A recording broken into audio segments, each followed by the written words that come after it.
Nagbigay ng matinding reaksyon ang mamahayag na si Marlo Dalisay matapos siyang murahin ni Senator Rodante Marcoleta sa gitna ng mainit na pagtatalo nila hinggil sa isyu ng delikadesa.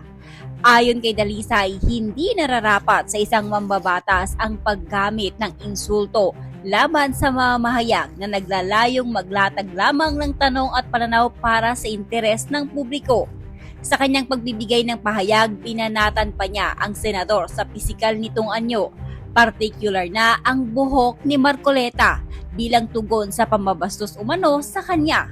Nagsimula ang tensyon nang igiit ni Dalisay na dapat umiwas si Marcoleta sa pagdinig ng Senate Blue Ribbon Committee dahil lumabas ang pangalan ng asawa ng senador sa isyu ng pagkakaugnay ng pamilya Diskaya sa ilang negosyo. Para kay Dalisay, malinaw na may conflict of interest kung patuloy na hawak o lalahok sa investigasyon ang senador. Mariin namang itinanggi ni Marcoleta na may kinalaman ang kanyang asawa sa naturang usapin at dito na umano siya nagpaangil ng masakit na salita laban kay Dalisay.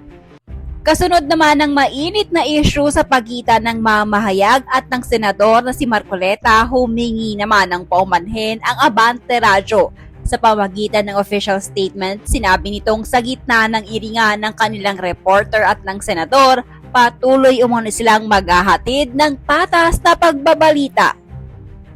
Ang Abante Radyo ay taos-pusong humihingi ng paumanhin sa naging mainit na talakayan at palita ng salita sa pagitan ng host ng programang Parikoy, isang block timer sa aming himpilan at ni Senator Rodante Marcoleta sa nasabing panayam.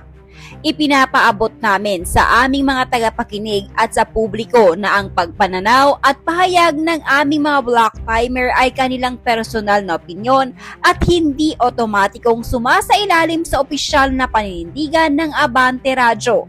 Patuloy kaming naninindigan sa aming tungkulin na maghatid ng patas, makatarungan at balanseng pamamahayag.